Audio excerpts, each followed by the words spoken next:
Good evening. It's a real pleasure to welcome you this evening to the opening of the 2015-16 Omnibus Lecture Series. Welcome to IPFW, and for those of you who return year after year, we so appreciate your support of this lecture series. The Omnibus Lecture Series is sponsored by English Bonter Mitchell Foundation, our founding sponsor since the series' inception in 1995. Through the generosity of the foundation, all of the more than 100 lectures have been offered free of charge to the campus and to the public. And I also want to thank our media sponsors, Wayne TV, Channel 15, 89.1 WBOI News and Diverse Music, and KPC Media, who have supported the series for many years, helping us to promote these lectures. After this evening's lecture, there will be an opportunity for you to ask questions of Admiral Olson. There is one microphone stand on the lower level, and there will be one on the second level. Please use the microphone so all can hear your question, and we would ask you to keep it short and limited so that we can accommodate as many people as wish to ask questions. At the conclusion of the question and answer period, Dr. Lawrence Kusner, Professor of Anthropology, will be providing some closing comments. In his 25 years at IPFW, Dr. Kusner has published numerous books and articles and edited volumes on a range of topics, including tribal and non-state warfare and counterterrorism. His work has been supported by the Defense Advanced Projects Activity Office of the Secretary of Defense, the Air Force Research Lab, and the Army Corps of Engineers. For the past 3 years, much of his research activity has focused on Syria's Assad regime, the ISIS threat, and instability in Syria and Iraq. Also tonight, before I introduce Admiral Olson, I would like to ask all of our veterans in the audience if you would please stand and let us recognize you and thank you for your service to our country.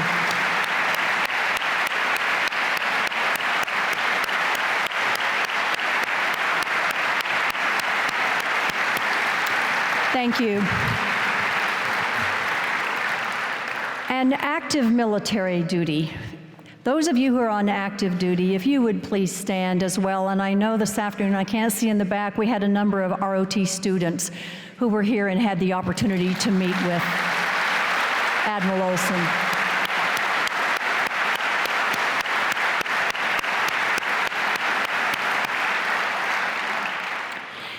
Tonight, we are proud to host retired four-star Admiral, Navy SEAL, and former commander of the United States Special Operations Command, Eric Olson.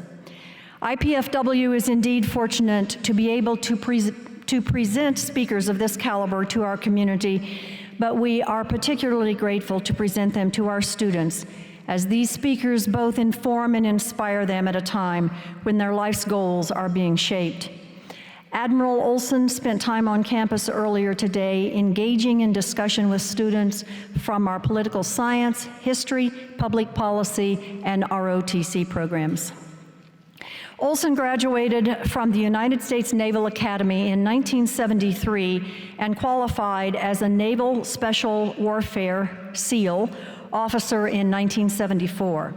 He has served operationally in an underwater demolition team, SEAL team, SEAL delivery vehicle team, Special Boat Squadron, and at the Naval Special Warfare Development Group. He has commanded at every level. Olson earned a Master of Arts degree in National Security Affairs at the Naval Postgraduate School and studied at the Defense Language Institute. He is a Joint Specialty Officer and Political Military Affairs Subspecialist with emphasis on Africa and the Middle East. Often described as the most important man you never heard of, Eric Olson was the first Navy SEAL ever appointed to the 3-star and 4-star rank, as well as the first naval officer to be appointed commander of the U.S. Special Operations Command in 2007. During his time in the Navy, Olson served as a United Nations military observer in Israel and Egypt, and as Navy Programs Officer in Tunisia. During his time in the Navy, he participated in several conflicts and contingency operations, including the Battle of Mogadishu in 1993, after which he was awarded the Silver Star, the third highest military decoration for valor. In the citation for this award, it was stated that while under withering enemy fire during actions in support of UNISOM II operations, Captain Olson demonstrated a complete disregard for his own personal safety in the accomplishment of his mission. His actions were in keeping with the highest traditions of U.S. Naval Special Warfare Operations and reflect great credit upon himself and the United States Naval Service. Admiral Olson retired from active duty in August of 2011 after 38 years of service to his country. At the time of his retirement, he was the Bullfrog, the longest serving Navy SEAL on duty and at the four-star rank, the highest ranking Navy SEAL to hold the Bullfrog title. His personal operational experiences were diverse, marked by valor and strong leadership. Olson is also known and respected as a visionary and action-oriented leader who stayed connected with his forces at all levels. On a more personal note, Admiral Olson's mother, Dawn Lucian, is a dear friend whom I consider a mentor of mine during my time at the University of Washington in Tacoma. She related the following about the Admiral's youth. He was always fascinated with diving and loved the TV show Sea Hunt starring Lloyd Bridges.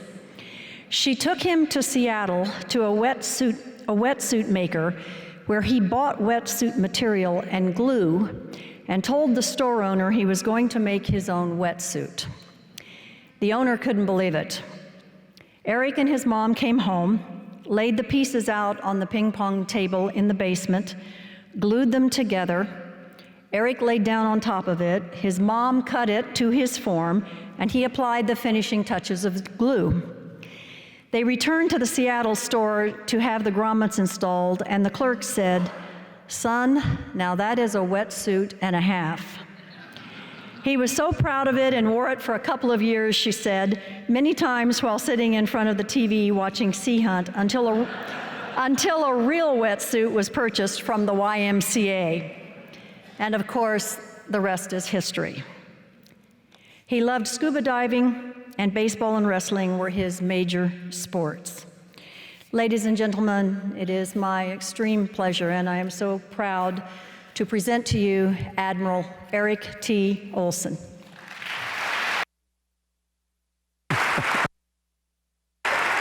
Thanks so much.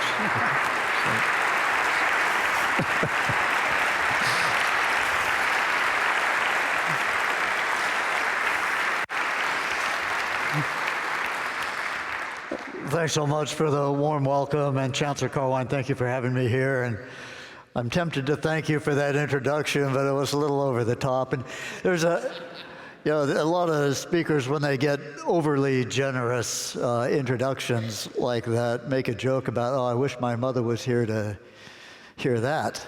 But of course, my mother helped write it. So. Thank you. Great to be with you. I have spent some time on campus today. I can't tell you how warmly I've been welcomed by the university and by members of the Fort Wayne community, and I thank you very much for that.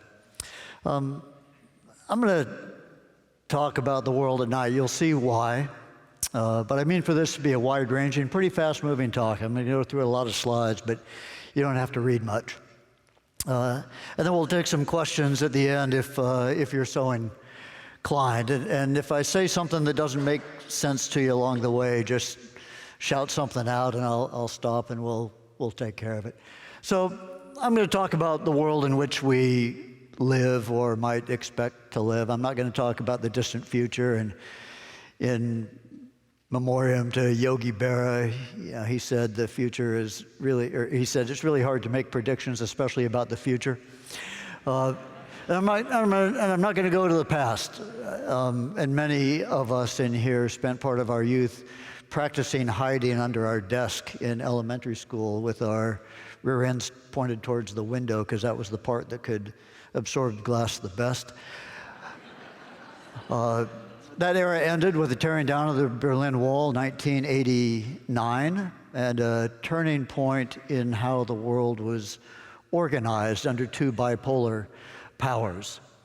But just 4 years later, in 1993, there was an attack on the World Trade Center. It's almost disappeared in history given the magnitude of the attack on the World Trade Center many years later. But this was a very serious bomb. It was a huge bomb that was designed to bring down both towers of the World Trade Center. And it didn't perform to expectation, but it still killed 6 people and injured over 1,000. And that woke us up a little bit from our post-Cold War slumber into realizing that there was a different nature of threat in the world. And of course, then we experienced 2 years after that with an attack in Oklahoma City by one of our own. Now we would call him a lone wolf. But he was actually an Army veteran, Timothy McVeigh. But we were shocked out of our slumber by the events of 9/11, and everybody knows where they were and what they were doing at that time. We didn't realize, all of us at the time, how much it heralded a whole new kind of world organization or disorganization. And we in the military felt it pretty personally. With an attack on our nerve center at the Pentagon. Brought to us by this man. I'll talk about him a little bit later. But what I want to talk about is this world that's under a different kind of construction, a world that is marked by a variety of non-traditional military responses to non-traditional events. The kidnapping of 276 Nigerian schoolgirls, 222 of whom are still missing and believed to be among 800 to 1,000 who are actually hidden in tunnels and being sold in slavery in Nigeria. Brought to us by this group, Boko Haram. Boko Haram is a terrorist group, but they are parading themselves as an army, dressing like an army, trying to look like an army, trying to cause people to believe that they're more than the terrorist group they are. This is an army, which we incorrectly refer to often as a terrorist group. It's an extremist group, but they're well beyond terrorism. The ISIS or ISIL or Daesh or the Islamic State is originally led by the army. In fact, before they conducted their first attacks, they spent a couple of years breaking former generals from Saddam Hussein's Ba'athist army out of jail to provide the leadership and training so that when the Islamic State did expose itself through the dramatic kind of actions that it's taken, it would be a capable army. At the time it did that. Ba'athist, by the way, the Saddam Hussein's party, translates to resurrection. And this is another way that that party is resurrecting itself. But they're funded like an army, they're organized like an army, they're led like an army, and they own a lot of army-like equipment. But they are behaving in a vicious, violent, brutal way, well beyond what armies normally do. These look like some civilians standing on a street corner. They are Russians in Crimea. The day before, they became the Little Green Men in a classic special operations invasion of Crimea that was seized almost without a shot by infiltrating soldiers under the cover of civilians, and then when they did put on their uniforms, denying that they were Russian. This is a destruction of a country by its own government in Syria. And this is a destruction of a country by its own people in Libya. Don't know where the Iran nuclear weapons intent is going. And the diplomatic effort to cause the nuclear weapons development in Iran to cease is a very positive view in my step, but it mostly buys time. The refugee crisis, publicly manifested by a girl crawling through razor wire on the Hungarian border in the upper left, and by the death of a 3-year-old boy on a Turkish beach in the lower right. And we don't know what the scale of the threat to our own homeland is, but we know that it exists and there are many threats against us. This painting is called The Storyteller, and I put it up to remind me that I'm really not one. I certainly try not to tell other people's stories.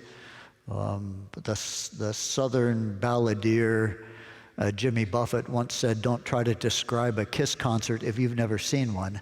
And so I try to adhere to that and not tell other people's stories. And I don't much like telling stories about myself, but I'll just sort of put myself in context for the purposes of this presentation.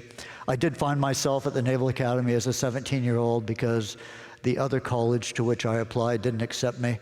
And when I got to the Naval Academy, I realized myself that I wasn't about this. I wasn't about big Navy things. I was underinterested in the platforms and machines that had to be manned. And I was more interested in being part of a small team and interacting with other people in a way where machines were less important. I was interested in the riverines. This is Vietnam era. I was interested in the riverine sailors and the Seabees and the frogmen evolving from World War II in the upper left, and in the Navy SEALs, the Sea Air Land teams that were just emerging on the scene in the late 1960s. And I was fortunate enough to be selected for SEAL training, one of 3 members of my class. But 4 days after that, I was driving this vehicle down the DC Beltway. I woke up in the hospital, and one of the guys I met was the guy on the left here, Tommy Norris.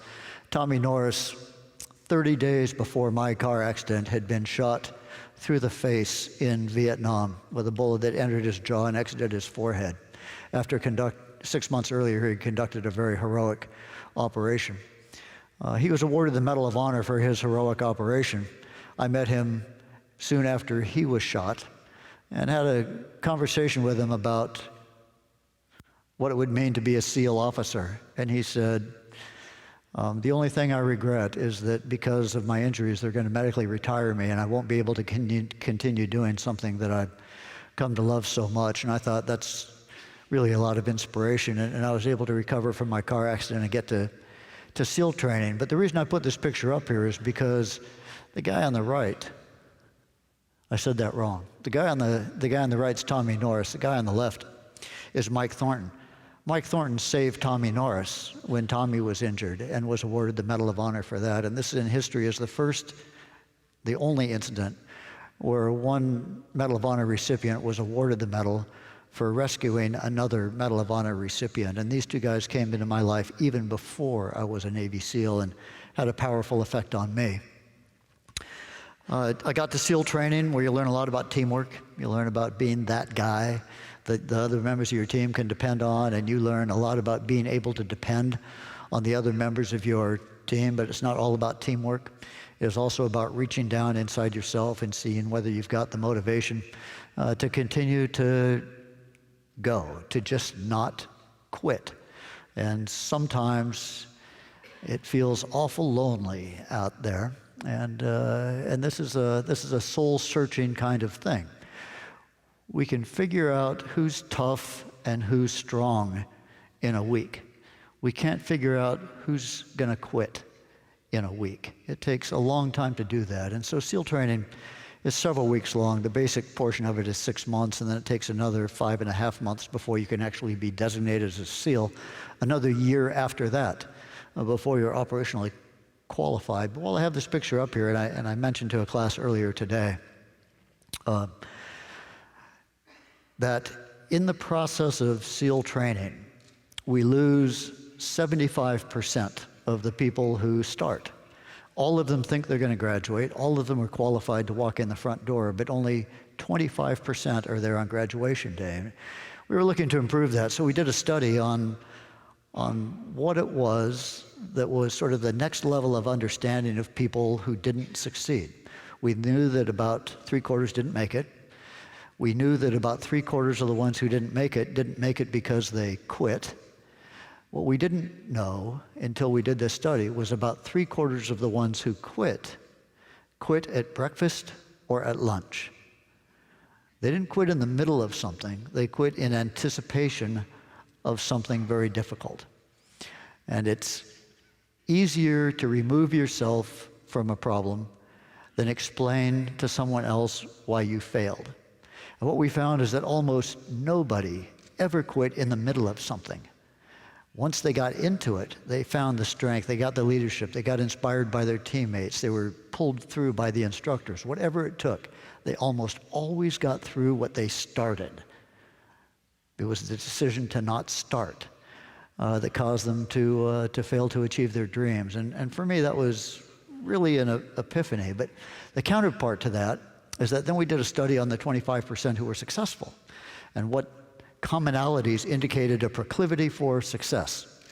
And we found that in the category of sports and hobbies, not surprising for Navy SEALs, it was wrestling and water polo were the top two things. If you were competitive at the high school or collegiate level, you had a much better chance of getting through SEAL training. What we found out in our study, though, was that if you were also a competitive chess player, your chances tripled. Your chances of success tripled. And so you can connect those. Chess players don't quit over breakfast or at lunch. Chess players thinking about next month and what it means to be a SEAL after graduation. They're not worried about what's happening when they hit the beach this afternoon. So got to be a Navy SEAL and pin on this device, which nobody knew what it was at the time, and now everybody kind of knows what it is. It's Sea Air Land. Actually, Sea Air Land is SAL, but nobody wanted to be SALs. So we threw another E in there and became SEALs, and it was about the sea, it was about the air, it was about land warfare. And I put this up as symbolic of the level of trust that we have to have in our people. It was often about getting the guy in position to take the shot at the time on the target, and or not. And the decision about whether or not to pull that trigger is delegated to the guy whose finger is on the trigger. Only he knows whether or not he's got a good shot, whether or not everything looks right and feels right, and he has the authority to not take it. And we often say sometimes the best shot is the one you don't take.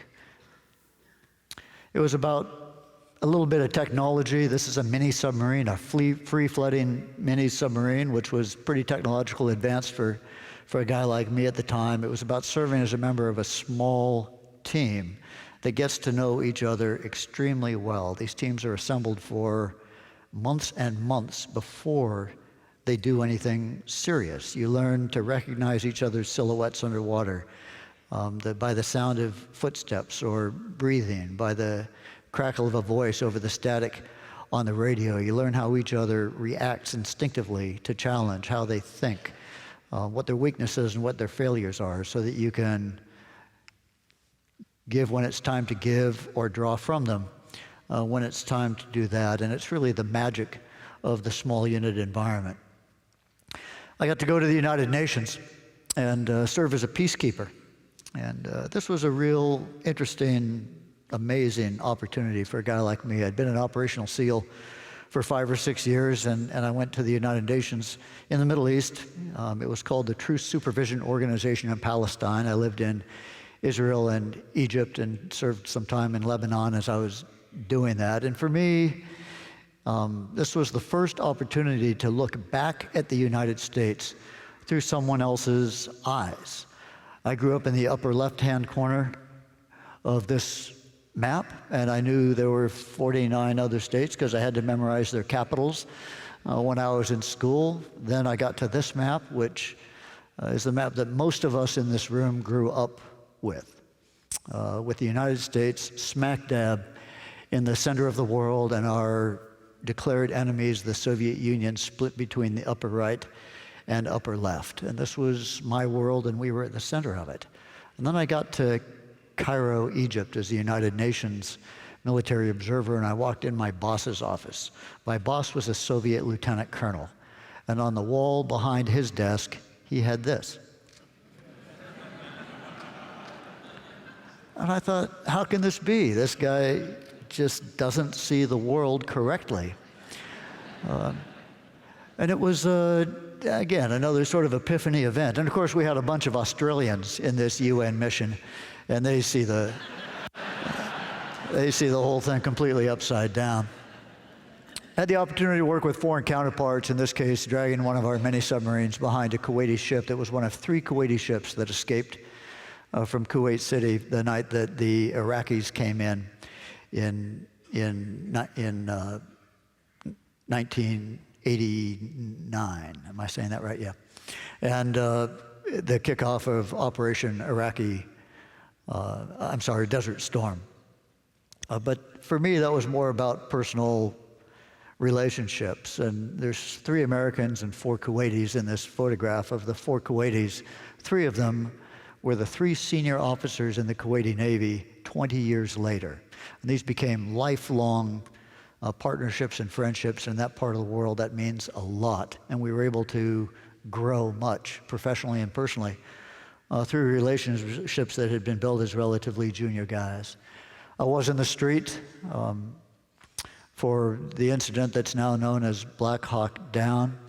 It was an education and personal courage. 2 medals of honor were awarded that day for the first time since Vietnam, and to see people run into the line of fire to pull teammates out completely selflessly was pretty powerful experience. Then I had the chance to command the Navy's counter-terrorist team, which has been in the news a lot lately. I still can't bring myself to say the name of it because that was not something that we discussed at the time. But what I did value was the importance of this nation having a team or small number of teams that performed without fanfare and without drama and just went out and did what they were asked to do and then came back and got ready to do it again. We threw the Navy for a loop when we took all the airplanes off one of the aircraft carriers and replaced them with Army helicopters for what was going to be the invasion of Haiti that was ended at the last minute. But all along the way, the United States was failing to work on the organization of its special operations forces. They belonged to each of the services without much commonality to bring them together. We were hugely embarrassed at a place known then and now as Desert One, a remote site in Iran, at which a helicopter collided with an airplane on the way to rescue American hostages, 52 American hostages held in Tehran in the U.S. Embassy. Limping back from that operation was a huge embarrassment to the United States.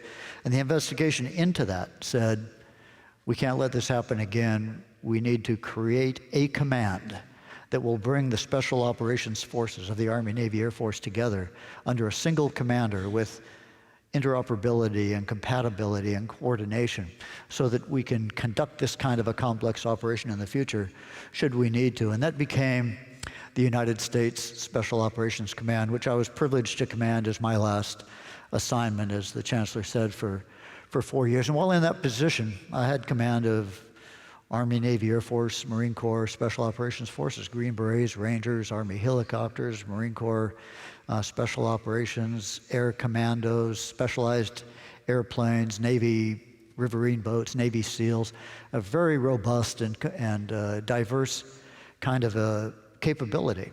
65,000 people, $10 billion a year in budget.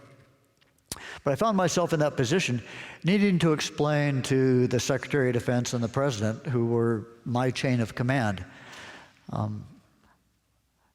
how and where to deploy and employ this great capability that he had in the Special Operations Forces. And in thinking about how to talk about that, I came across this slide. This is the world at night. This is the NASA composite photograph that shows where the lights are on and where the lights aren't on at night. And what struck me about this was that our Cold War pre-9/11 mentality was that the strategically important places on Earth were where the lights are on at night. We're in that zone. Our friends were in that zone, think NATO. Our adversaries were in that zone, think Communist China and the Soviet Union and emerging Communist China. We were well prepared to work with or against the people who were in that zone. We studied their languages. We studied their militaries. We were quite comfortable with where we were as a big military with respect to where the lights are on at night. But then on 9/11, we were struck from where the lights aren't on. Oops. We were struck from where the lights aren't on at night. And the attacks against our homeland since then have been from where the lights aren't on at night, where borders are more porous, airports are less secure, vast expanses of ungoverned or undergoverned territory allow for the establishment of training camps. Societal conditions permit the recruiting of people, especially youth, for anti-societal kinds of behavior, including terrorism, and we found ourselves very unprepared to work with or against the people who live where the lights aren't on at night. We didn't speak their languages, we didn't have military training relationships, we didn't have much interaction with them at all. It's a world where of rapid population growth, of urbanization, in some cases psychologically discombobulating kind of urbanization, literalization, moving towards the coastlines and the establishment of megacities.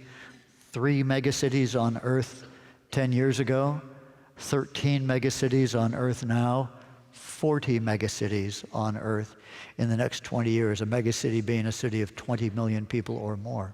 Competition for energy in all of its forms, competition for minerals, in some places called the conflict metals because of their uniquely micro-regional presence on Earth and the amount of crime associated and violence associated with them. 97% of the Earth's water is seawater, 2% is currently frozen in the ice caps, and we are all competing for the other 1%, most of which is polluted at its source. And I don't know about you, but everywhere I've been lately, no matter how remote, the primary source of drinking water was in plastic bottles. Persecution by governments leading to extreme behavior in all forms, and a reminder that the Jasmine Revolution that became the Arab Spring, that is now the Arab Thing, was begun with the self-immolation of a Tunisian fruit vendor in protest of government policies. Crime and corruption and patronage is an extension of that as more acceptable forms of governments, or at least more tolerated forms of governments in many parts of the world. The growing disparity between rich and poor everywhere, including here. This representing global crime, specifically or mostly the trade routes, the drug trade with America getting most of its cocaine from South America and most of its heroin from the Helmand River Valley of southern Afghanistan, and Europe doing the same. In fact, there's more cocaine flowing across the Atlantic now than across the Caribbean, because now, instead of coming across the Caribbean, it comes inland through the spine of Mexico, which is creating all sorts of crises within Mexico itself. And this is the crime of human trafficking, with the red and the orange country being countries of origin of humans, and the blue and the light blue countries being countries of destination for those same humans, probably something we shouldn't be so proud of. And no matter what you think the cause of global climate change may be, the fact is the Earth is getting warmer. 7 of the hottest years on Earth were in the last 10, and we broke a new record last year. Ice caps are receding, and when I had the chance to spend an hour with the Minister of Defense of Norway soon before I left military service, she spent the entire hour talking to me about the challenges Norway was going to have in securing the sea lanes north of Russia, which will be the primary trade route between Europe and its primary markets in Asia, making the Suez Canal and the Horn of Africa irrelevant. These may be lab technicians seeking a cure for cancer, or they may be seeking the next strain of a biological weapon of mass destruction, which some of our adversaries have declared their intent to acquire and use against us and our allies.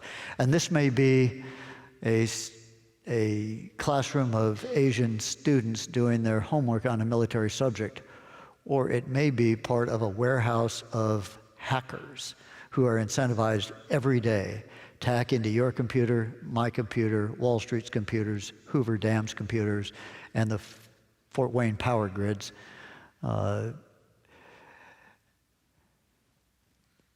This is Dolly, the cloned sheep, and a reminder that The rules for using a technology always lag the development of the technology itself. It's been more than 20 years since Dolly was cloned, and we still haven't had the adult-level discussion about the moral, legal, ethical consequences of cloning. And when you get now into genome mapping, selection of your child's sex, biologically, genetically engineering your children, if we wait 20 years to have that conversation, we'll be woefully behind. This is a reminder that pandemic disease does exist for real, and the Ebola crisis last year was a powerful reminder of that, as the Center for Disease Control estimated that 500,000 people would contract the Ebola virus, and part of the response to that became the deployment of United States military forces to deal with pandemic disease. And this is symbolic of the rise into the middle class of 1 billion Chinese over the next 10 years. The world has never seen such a surge in buying power as we will see in China over the next decade, and the effect of that on world markets will be powerful. Greece is still the poster child for European economic crisis, and Spain is the poster child for youth unemployment. We think that our unemployment rate for youth of about 20% is horrifying. In Spain, it's over 50% and has been for some years, a generation, half of which is disenfranchised by its own lack of jobs. Gangs and forming themselves into militias and intimidating local populations for their own purposes. Proxies working on behalf of states, in this case Lebanese Hezbollah on behalf of Iran, a political proxy in Lebanon, a military proxy in Syria. And this is the flag of Al-Qaeda, as a reminder that Al-Qaeda is still there. Its declared intents are still valid. And we don't know what Al-Qaeda version 2.0 is going to be when it fully emerges, if we assume that Al-Qaeda 1.0 ended at the death of bin Laden. But we do know that it will be more globally mobile with foreign citizens and dual passport holders. We know that it will be more technologically adept. And this is the flag of the Islamic State, or Daesh, or ISIL, or ISIS. A new kind of a threat that is horrific in its potential, and to which there is no traditional solution. And we can talk about that later during a question and answer period, but I believe that we will be facing the threat of the Islamic State for a long time. And that brings us back to the world at night, and maybe look at it a little bit differently. One of the things that I like about this slide is that it doesn't show borders. Borders don't matter as much as they used to. I mean, the Westphalian model of world organization, I'm not predicting its collapse. Territorial integrity can still be protected by competent military or border patrol forces, but the notions of economic sovereignty or cultural sovereignty or communications, information sovereignty are eroding quickly. And if you take the world at night and you impose on it what I would call Facebook world, a snapshot of Facebook connectivity at a moment in time, with the lines obviously showing connections and the density of the light being the sort of volume of traffic. You can take a lot from this. I don't pretend that Facebook is the only social media on earth, but it does dominate. You can take a lot from this, and one of the things that I take from this is that just because a place may be dark at night doesn't mean it's disconnected. And in military terms, any tactical action can have strategic effect. And in social media terms, every cell phone has a camera. Anything can be uploaded to go viral in a matter of minutes. And it can be uploaded with whatever message whoever took that picture wants to attach to it, true or not. And soon after that, it may be paraded across the bottom of your television screen. And if you take Facebook world and impose it on the world at night, and then take the reverse image of that, so that light's dark and dark is light, the negative image. You can draw a lot of things from this, but one of the things I draw is that just because a place is light at night doesn't mean it's well connected.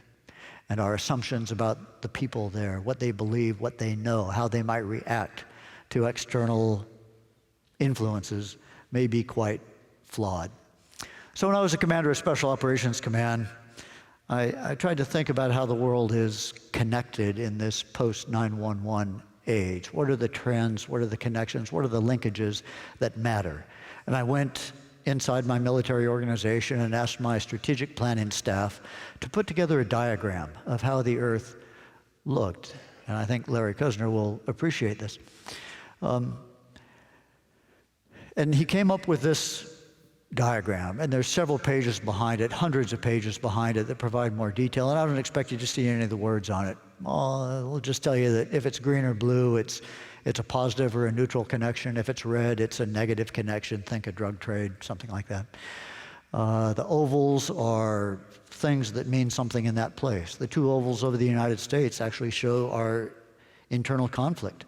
One is Homeland Security, which requires an introverted kind of behavior, and the other is global economic contribution, which requires an extroverted kind of behavior. There are several red diamonds, but they only have 3 words spread across them. One is crime, one is migration, the other is extremism. And where those come together, it tends to create a friction point that has to be dealt with locally, regionally, or globally. And this is, in effect, turning up the world heat. So I teach a graduate course at Columbia University in New York. When I was getting ready to teach last year, I went back to the same guys, the strategic planning office at United States Special Operations Command. And I said, hey, Joe, remember that strategic appreciation thing you put together a couple of years ago? I said, have you guys updated that? He goes, oh yeah, let me send you the new one. And what this, if you scratch, I can spend hours staring at this, but if you scratch into this, at least what I come away with is an appreciation that the world is so interconnected now in so many ways, so interdependent, that the old notion of sort of bipolarity is faded away dramatically. And I use the old analogy of the frog in the pot. And the United States, in this world of connectedness that includes points of friction, is the frog in the pot with the global heat being turned up. But we're still, as a military, preparing ourselves to defend against the spear. What I'm going to talk about is sort of getting out of the pot and turning down the global heat. So I think it's much less about this kind of warfare. In fact, our most advanced fighter jet, the F-22, was not called into use for its first 15 years of operational capability.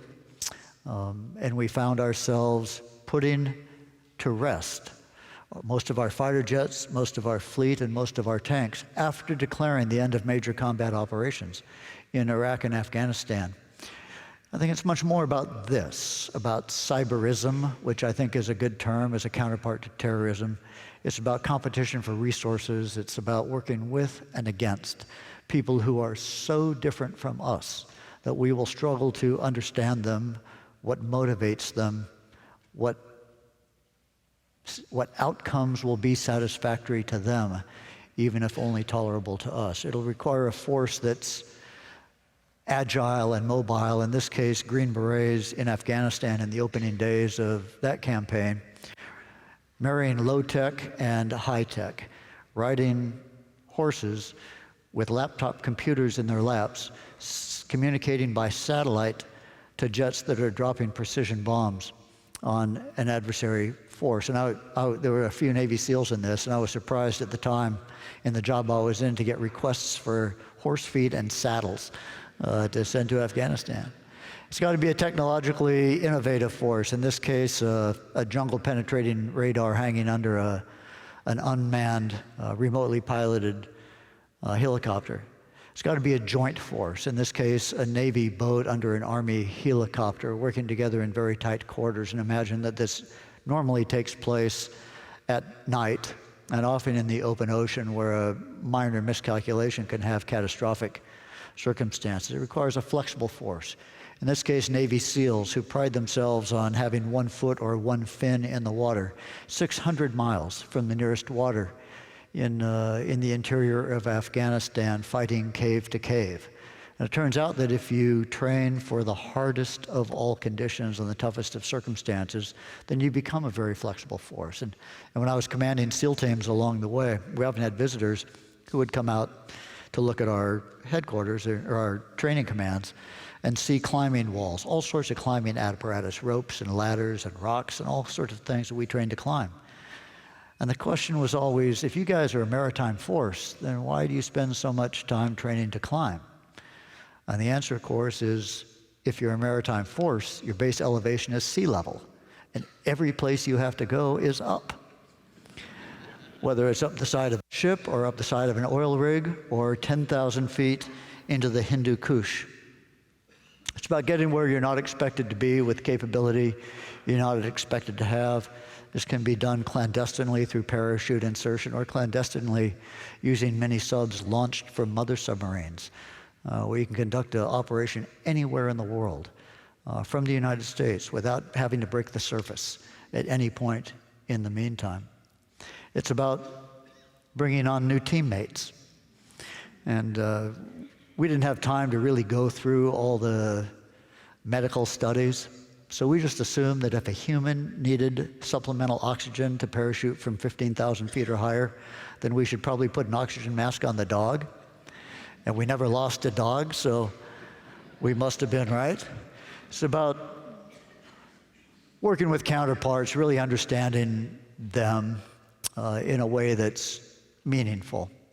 Time over time, time after time after time, sending our people back to the same countries to work with the same people over and over. It's about being able to reach out to the next generation and provide them some glimmer of hope for their own futures. And it's about, in our force, employment of female soldiers in some innovative ways to get into the most remote parts of Afghanistan to communicate with the 50-something% of the population that no man could ever communicate with, learn things that no man could learn, find things no man could find, and a lot of lives saved by a lot of courageous women along the way. So I think of this in terms of yin and yang, and I'm not a Taoist, but I do understand the concept that forces that may appear to be contrary or in opposition may actually be parts of the same whole. And if you look at the left side of this as traditional military capabilities, the capabilities required to fight and win our nation's wars, to capture, kill, seize, destroy, and interdict our adversaries. If you think of it in terms of being platform-centric about the equipment, skill-centric about operating that equipment, about dependent on mass, about being doctrinal in nature, and about manning the equipment. But you look at the white side of this as a different kind of a force that's not platform-based but human-based, that's not about skill but about knowledge, that's not about training but about education, that's not about mass but about finesse, and it's not about manning the equipment, it's about equipping the man or woman. Then you come up with a sense that in this age, that's a pretty necessary element of our capability. And I would make a case that we're simply out of balance. Our structures don't support development of the white side of this. And 98%, I think mathematically, of our investment is on the black side. But as the rest of the yin-yang diagram, the most kinetic force still needs to be able to understand the people and the places it goes, and even the softest side of warfare needs to be able to fight and win in the places where we send our forces. Oops. So this is only 2 slides with words on them, I think. And these are just 4 things that I came to believe as I was leaving military service. And they're self-explanatory, but I'll just leave them up for a moment. And this, oops, push the wrong button. And this, It's always about the people. All the rest of it is just stuff, but our military capability resides in our people. So I'll talk a little bit about bin Laden, maybe just to defer a question about him. And I don't want to claim anything more than I did. I was not on the bin Laden raid. I had no operational responsibility for the bin Laden raid. My role as the commander of Special Operations Command at the time was, in our terms, I was a force provider. I was responsible for the readiness of the force and for sending the force forward to conduct that mission. But once I sent it, then it came under the operational control of others for purposes of executing the mission. And I was in the offices of the commander of the mission in the command center at CIA headquarters because CIA Director Leon Panetta was tasked by the president to be the senior operational commander, and I became his senior military advisor for that.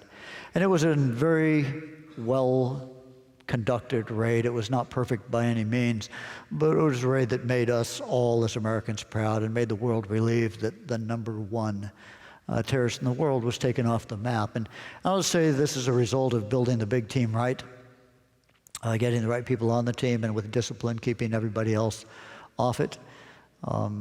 Getting the people who could actually make things happen and eliminating the rest of the noise became very important. It was about building a small team, about finding the people who could actually do it. This is pretty dicey stuff. Flying into another country without advising them in advance through neutral airspace that could become hostile should our presence become known, about with precision putting a force on the ground that then had to run a very complex operation on a compound it had never seen before, and we only knew what the outside of it looked like. We didn't know what the inside looked like, and then getting back after a successful raid. And finding the teams that could do that was very important. We found out that we had our choice. This was not a hand-picked team in the end. It was a team that was picked for its convenience, a team that was already assembled in both the ground side and the aviation side, and that was in the cycle of its training, where we could actually pull it off to focus on this without anybody noticing. And the sense that this was a one-off kind of a raid is wrong. This was one of 12 similar missions conducted that night. 11 in Afghanistan, only one went across the border into Pakistan. But in terms of length, duration, of type of mission, inserting a force, helicopters, blades turning, conducting some sort of action, getting back on the helicopters and coming out, it was one of 12 missions that night. And bin Laden was one of 22 known, wanted, high-value targets, we called them, who was captured or killed that night. So it's about being ready in all the ways. You don't get time to prepare individually for each event, so you've got to be ready across the board, and the Special Operations Command takes some pride in that. And then it's about planning, training, and rehearsing. And this is plan, train, rehearse, plan, train, rehearse, plan, train, rehearse, plan, train, rehearse, for as much time as you have to do that. And change your plan after every rehearsal because you learn something each time. I call it the MRI approach to planning. And in a medical sense, you've all had, well, an MRI slices your body into hundreds of slices. And then a doctor looks at each slice to see what might be wrong with that slice of your body. And in these plannings, we chronologically slice the mission into hundreds of slices. And then we look at each slice of time and think about what can go wrong, what might go wrong. And if it does go wrong, what are you going to do about it? So you plan for success, but you also plan, and it's more important to plan for failure. And everybody knows now that of the 2 helicopters that approached the bin Laden compound that night, the plan for the first one was to hover over the building and fast rope the ground force onto the top of the building, and then pull off, and the second helicopter would come in and do the same thing, and they would clear the building from the top down. What happened was the first helicopter got over the building, lost its airworthiness, did a controlled crash into the compound next door. The second helicopter goes, whoa, that doesn't look that good to me. I'm going to land somewhere else. Landed across the street and changed the entire plan. The beauty of it was not a hiccup. The voice over the radio was dead calm. We've had a crash of Chalk 1, terminology for the first helicopter. We're executing the contingency plan. That was all that was said because that specific incident had been planned for and prepared for and rehearsed for. And then it's about keeping secrets secret. We're not as good about this as we used to be, but I still think it's an essential element of preserving our force and its capabilities. And with that, I'm to you. I think that I'm sort of right on time, and I will turn it over to you to ask me about anything you might want to talk about. Thank you. Thank you. Thank you. Thank you.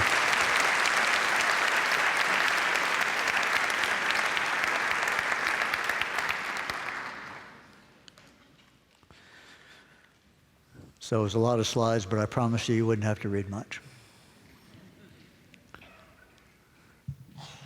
Yes, sir. North Carolina in 1941. Thank you, sir. I have a question for you.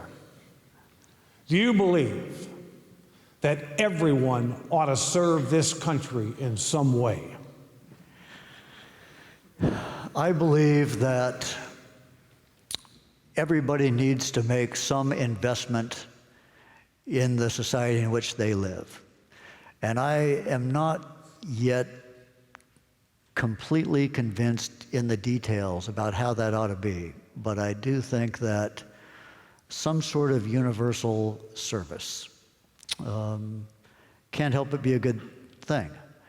I do not want to see the military draft come back. I think that the military has been enhanced dramatically by the fact that it is an all-recruited force, a much professionalized force. But I do believe that in terms of all sorts of things in our nation, we could count on our own citizens to do that. Thank you for your service. Sir, thank you.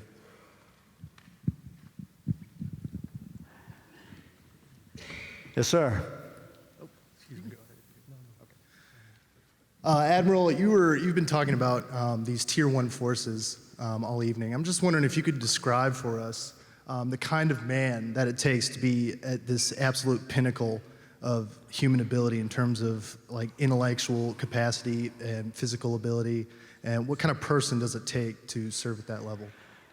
Yeah, so there is no stereotypical Navy SEAL, there's no stereotypical Green Beret. In fact, sometimes when I talk, I sort of do a why me. I'm clearly not the smartest, fastest, funniest, strongest SEAL that ever came down the pipe, but I, for some reason, was put in these unprecedented positions of rank and command.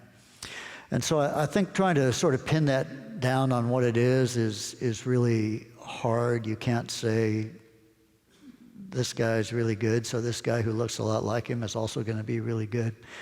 I'm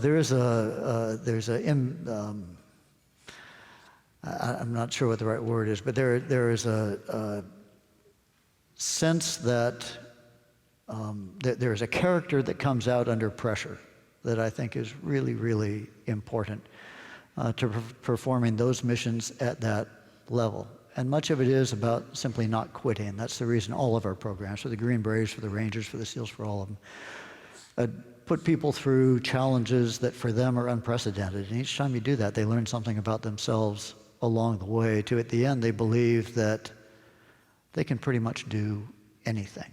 And if you believe you can do anything, you pretty much can. There's an old adage, whether you think you can or think you can't, you're probably right. And I believe that that's really the character. There's a experience, there's a education, there's a training, there's a wisdom along with it. And I was privileged to be in a force that, on average, had a higher IQ, was more physically fit, was more clever. They were problem solvers by nature. But it's much more than about how many push-ups you can do or how fast you can swim. There's an indefinable quality that I'm afraid I'm just not expert enough to talk about.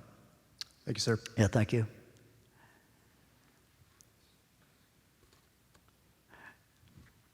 Where should I be looking? question over here. Yes, sir.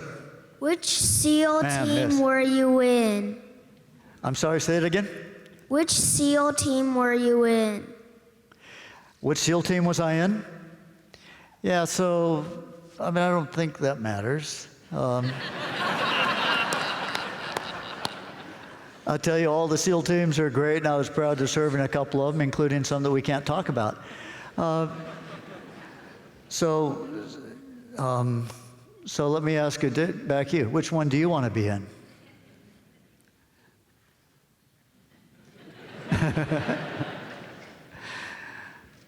Yeah, thanks.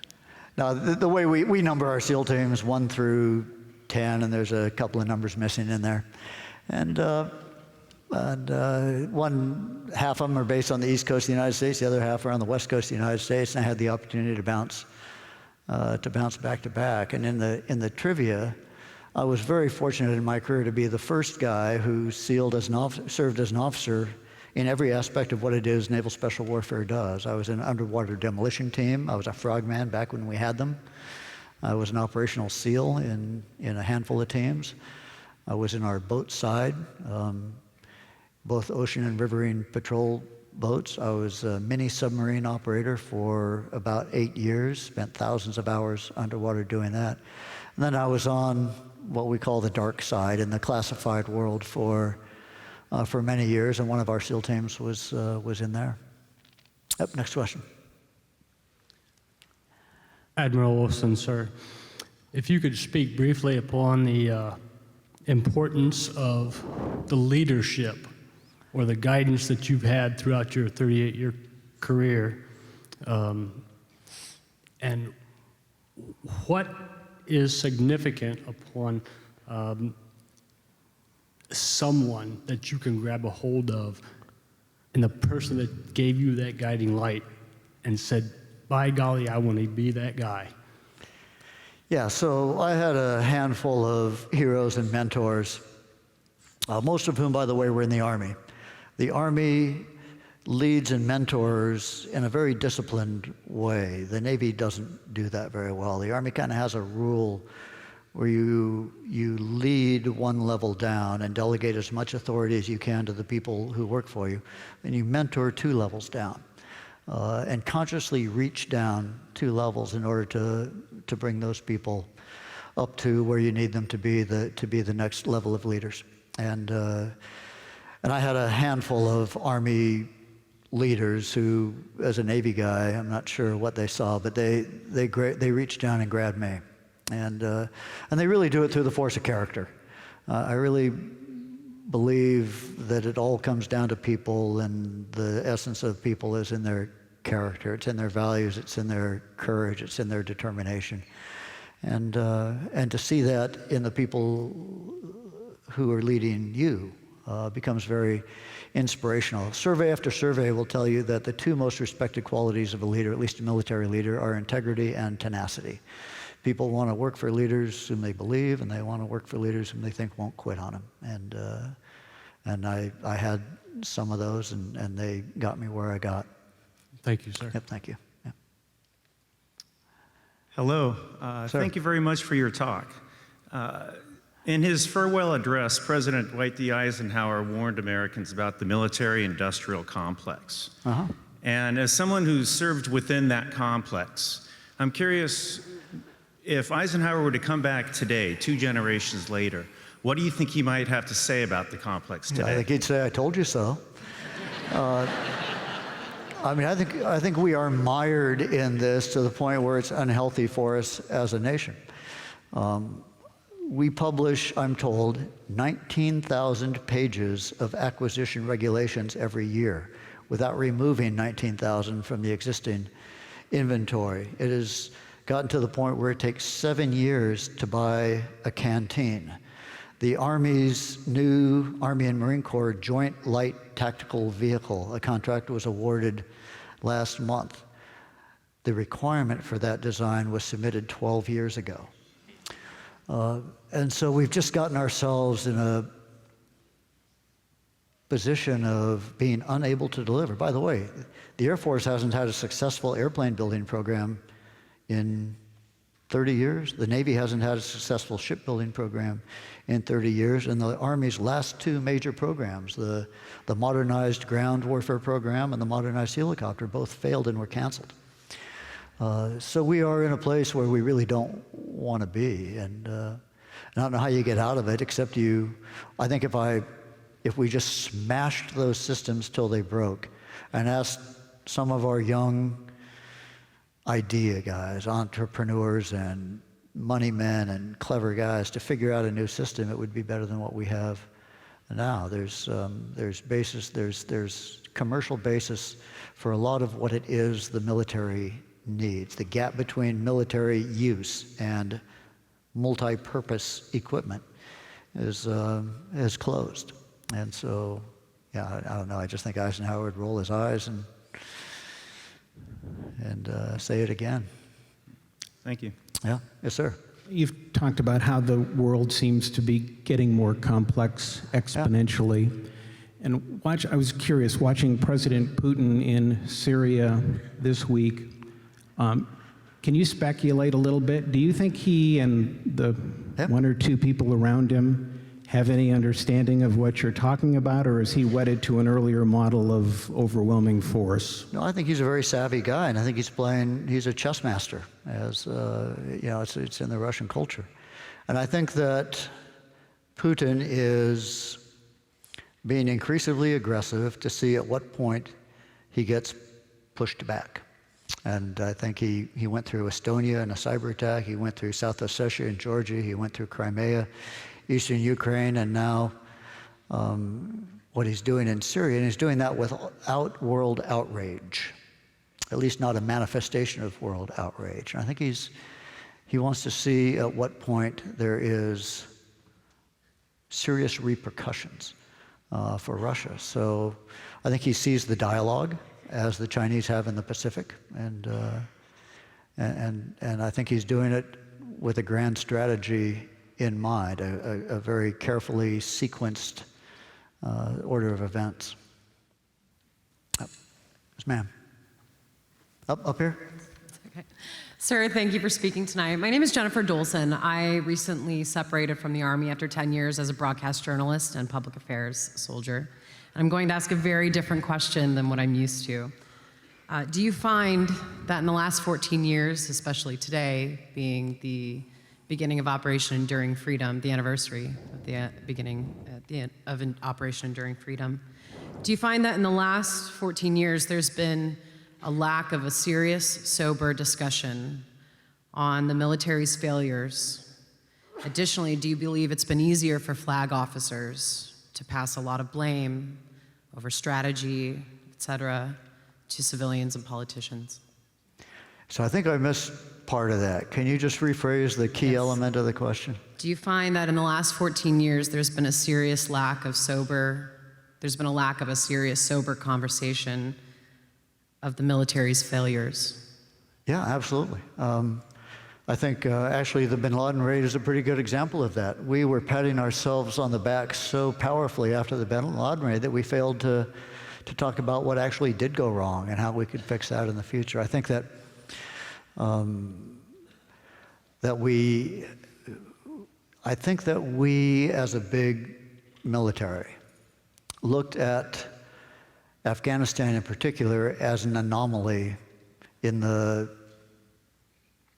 the history of warfare, and that it's really our responsibility to get back to fighting, to being prepared to fight existential threats, which we've defined as attack from other nation states. And so I think the fact that 95 to 98% of our investment is still in that big side of war, which I'm not saying we shouldn't have overmatch, even excess overmatch, but I'm not sure we should have overly excess overmatch, which is what it is we want to do. And by the way, Congress is not off the hook on this. Congress really loves big programs. And I think that all of this just makes it hard to have the kind of discussion. And I'll digress just a little bit, but when I was in command, I initiated a project that I called Project Lawrence. And what this was intended to do was raise certain people in our force to the level of Lawrence of Arabia, not a perfect model, but one everybody understands, in terms of understanding a place. And Lawrence was respected not only by the Brits, but by the Arabs for his vast knowledge of the people, the languages, the terrain, where he operated in World War I. And we had a number of Project Lawrence initiatives, but I realized that I could not create Lawrence in the current structure, that if I picked a volunteer to go to language school, to work in an embassy, to get an advanced degree, to do an experience tour someplace as an advisor, as a policy guy, then I would ensure that that person would never get promoted past the rank of major in the Army, because our system doesn't value, for example, linguistic skill.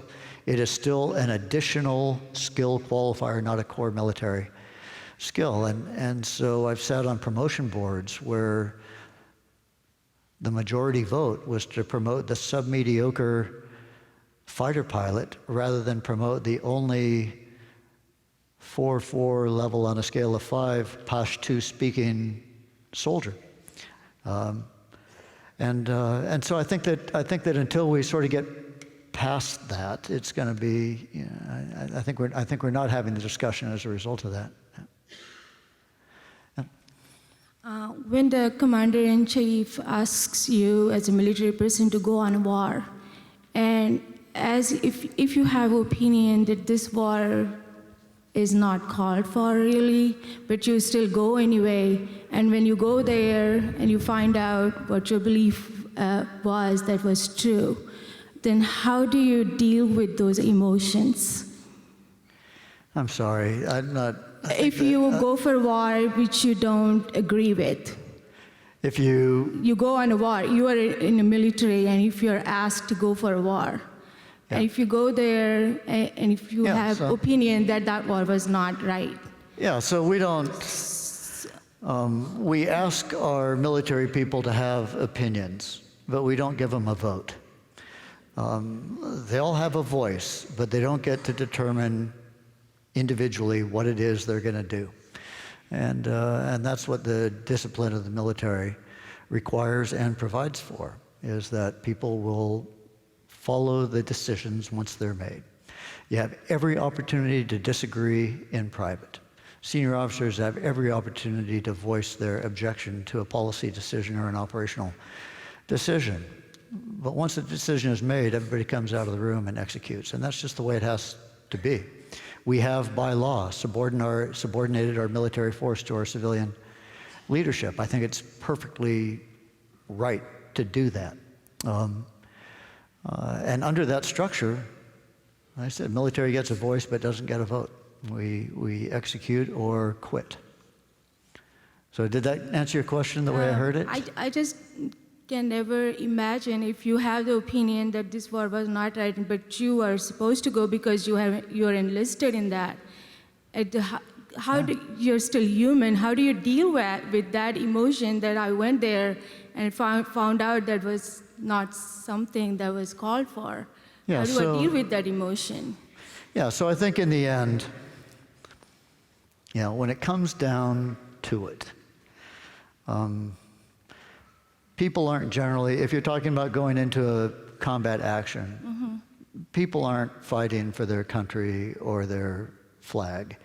People are fighting for their teammates and to conduct that mission at that moment in time, to bring everybody back home. And so nobody's inclined, very few people are inclined to sort of say, I disagree with the national decision so much that I'm not going to support my teammates.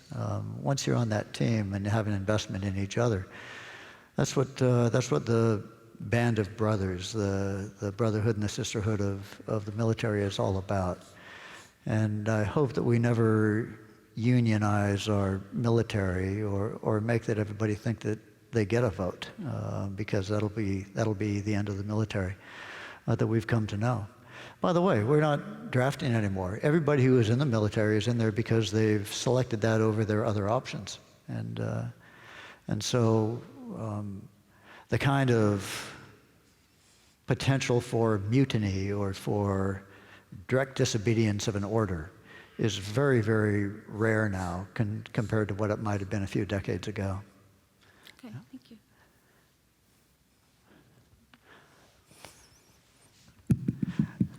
Should I be looking at you, Kim, for the one sign? Okay.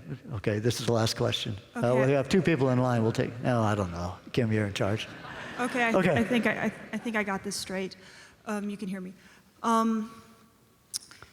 Have you found it important in your jobs, in your service, to have an understanding of history in operations and policymaking? Yeah, so, I mean, that's really what this is about. This is about gaining a deeper understanding in this world of the places we're going to operate so that the effects of our behavior are more accurately predictable, so that we won't be caught by surprise in some of the places we go by the people we meet there and what they think. And so a sense of history is very important to that. I mean, shame on us if we make serious decisions about another society without understanding its history and its family relationships, its tribal relations, its history of government and culture and religion. And if we, as a country, as we do, change life in the places we go with the goal of changing it, always changing it for the better, then it's really helpful to understand deeply the places where we're taking those actions. So I think a sense of history is an important element of that, and there's much more to it than that. Yeah. And so, Kim, I'll take one more, and I'll go back over here, and then I'm sorry if I'll stand up here for a while afterwards if you want to come down. Yeah. Admiral, thank you for speaking tonight. Thank you. My question is for those of us who are starting our lives and starting into this world. You mentioned a lot of things here that speak to the situation which we are now in, but not so much on the way in which we need to react to the environment we're in. So my question is, what attitudes, what attributes, and as a culture, what ideals do we need to be moving towards to be able to deal with the new environment and the new change of our world? Yeah, so if I went back to that very, very complex spaghetti chart of all the interconnectivity in the world, I think that a deep understanding of that is what we Americans need to do. The bridges across the Atlantic and the Pacific and North and South are built in so many different ways, and we as a society are reluctant to cross those bridges. And I think that even now, fewer than 20% of Americans hold passports. Fewer than 20% of Americans even intend to travel outside the United States. We're not very good at teaching languages in our schoolhouses. We don't have a broad understanding of how the world really works, and we are the most powerful nation on earth in very much a leadership role. But if you're going to behave on the world platform now in a statesman-like manner, you've got to understand the stage that you're on. And I think that we ought to take it upon ourselves as a society to deepen our understanding. I think that institutions like this, of course, are the primary place to spark that. But I do think that it's necessary that we do that, certainly within our military, that we do it. But I think it's essential as a society to do it. Yeah. And I think that's it. So let me, no. No, please don't. So,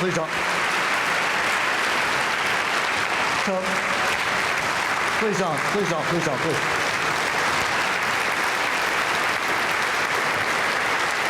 Thank you.